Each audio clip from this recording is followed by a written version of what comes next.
Boker Tov Umvorach. Est-ce que les produits cosmétiques nécessitent une cacheroute spéciale pour Pessah? La réponse, non. C'est-à-dire, généralement, dans les produits cosmétiques, il y a de l'alcool qui est à base de céréales. Donc, dans l'absolu, c'est Hametz. Seulement, nous avons deux règles, deux principes concernant Pessah.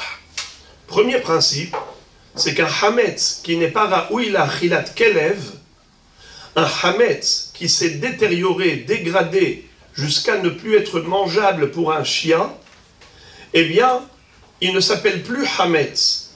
Et de ce fait, il n'y a pas d'interdiction de l'avoir à la maison, il n'y a pas d'interdiction d'en profiter, c'est juste assour d'en manger, midera banane, ça s'appelle archevé.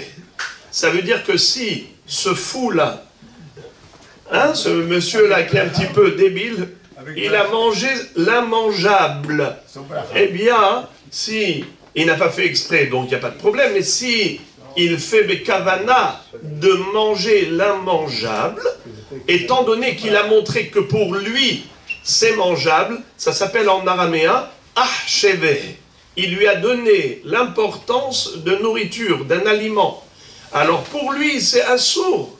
Mais sinon, dans l'absolu, ce n'est pas du hametz, puisque ce n'est pas mangeable, même pas pour un chien. Ça, c'est une première halakha.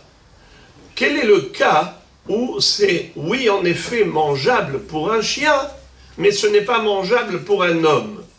Eh bien, ce hametz-là, c'est assour, puisqu'il est mangeable pour un chien. Mais c'est seulement s'il est ba'aïn, si le hametz est tel quel, comme du pain, comme du gâteau, comme du whisky, comme de la bière. Alors là, en effet, même si ça s'est un peu dégradé et un être humain ne va pas le manger, mais étant donné qu'un chien peut manger cela, c'est assour. C'est du hametz interdit.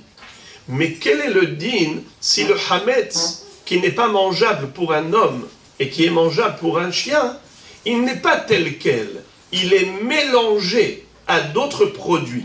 Par exemple, du shampoing, du savon. Il y a dedans, par exemple, de l'alcool de hametz. Mais il n'y a pas que de l'alcool. Il y a d'autres produits. Imaginons, par exemple, qu'un chien veuille manger ce shampoing. Mais est-ce que toi, tu mangeras le shampoing? Non. Les hommes ne mangent pas du shampoing. Alors, je vous lis le Shulchan Aruch, Siman Taf Men Bet, Saif Dalet. C'est là où le Shulchan Aruch nous enseigne cette halakha concernant un hametz comestible et mangeable pour un chien et non comestible pour un homme, et ce hametz est mélangé à d'autres produits. Le Shulchan Aruch va nous dire qu'il est permis de l'avoir à la maison, et le Mishnah Bura va nous dire qu'il est permis même d'en profiter, mais il ne faut pas le manger, comme j'ai dit tout à l'heure, midera banane, c'est assour, parce que si tu manges l'immangeable, tu donnes l'impression de considérer que c'est un hametz comestible. C'est assour midera banane. Lisons. Davar shenit arev bo hametz ve'eno ma'achal adam klal. Si on a un mélange où il y a dedans du hametz, mais qui n'est pas mangeable pour l'humain, kol adam, ou bien on va dire même s'il y en a qui arrivent difficilement à ingurgiter, à consommer cela, mais en général, les gens normaux n'arrivent pas à manger cela. Afalpi shemutar le kaimo, asur le ochlo, ad ahara pesach. ואף-על-פי שאין בו מן החמץ, אלא כלשהו, הרי זה אסור לאוכלו. Bien qu'il y ait dedans que très peu de hametz, c'est assour de le manger pendant Pessah. Je vous lis le Mishnah Bura. Afalpi shemutar le kaimo assour le ochlo. Bien qu'on a le droit de garder chez soi ce produit, c'est assour de le manger, bien qu'il n'est pas mangeable. Afshe enora ou il est achila, mikol makom. Tout de même, Kevan shehu achalo achsheve. Puisque lui, il a mangé l'immangeable, eh bien, lui, il a considéré Hametz. Eh bien, en effet, c'est assourd d'en manger.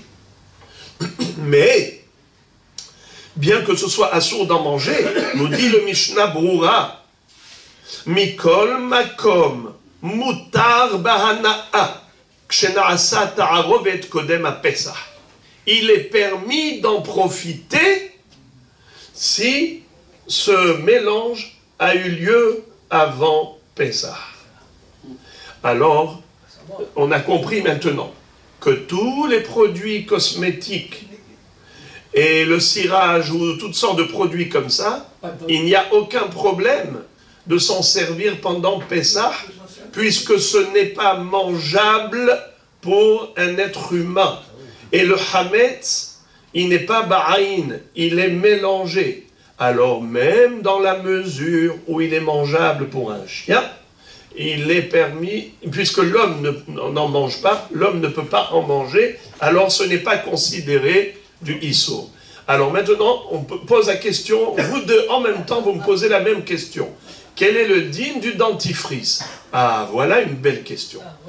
Alors, je vais commencer par dire la pratique et après la théorie. La pratique, on a la chance, grâce à Dieu, dans notre génération, à avoir du dentifrice kasher la Pessah. Et on est sorti de l'auberge. Pourquoi rentrer dans les problèmes? On achète un dentifrice kasher la Pessah. Mais maintenant, on va parler de la théorie. Dans la théorie, si ça répond à ce critère du Shulchan Aruch, comme on vient de dire, qu'on a mélangé le Hametz à d'autres produits, et maintenant ce n'est pas mangeable pour un être humain, même si c'est mangeable pour un chien, c'est kasher. On a le droit de s'en servir. On n'a pas le droit de manger avec la kavana, mais le bonhomme qui se brosse les dents, il n'a aucune kavana de manger. Pas du tout. Il veut juste se brosser les dents, il se rince la bouche. Même le chien. Alors, mais même, je vais plus loin, même si c'est mangeable pour un chien. Mais comme ce n'est pas mangeable pour un homme, et c'est mélangé, alors dans l'absolu, c'est kasher. Mais, pourquoi je dis mais? Et pourquoi je dis qu'il est préférable d'acheter avec Ashgacha?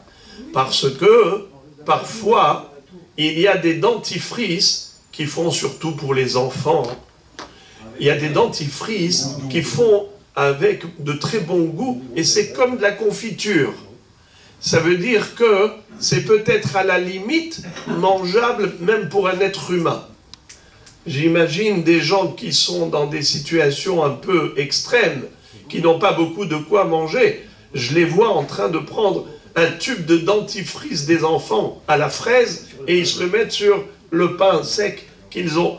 Je peux imaginer des choses comme ça. Alors je me dis, pour mettre une barrière, le dentifrice, de nos jours, on l'a avec Hercher. Prenons avec Hercher, on est tranquille. Là où il y a également une discussion, c'est les rouges à lèvres. Il y a deux sortes de rouges à lèvres. Il y a rouge à lèvres de qualité, on va dire, ce qu'on appelle la basse classe. Médiocre. Ceux-là, ils ne sont même pas mangeables pour un chien, et certainement pas pour un être humain. Donc il n'y a aucun problème de s'en servir. Mais, bon, ça c'est dentifrice, vous les achetez dans les magasins qu'ils appellent Hakol Beshekel. Ah, okay. Tous les produits sont à un shekel. Ceux-là, ils sont vraiment pas mangeables.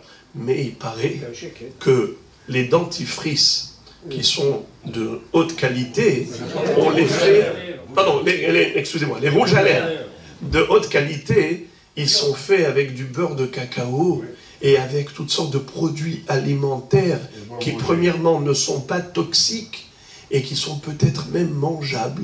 On aurait pu imaginer quelqu'un qui n'a pas de beurre, qui n'a pas de margarine, il peut peut-être prendre ce produit.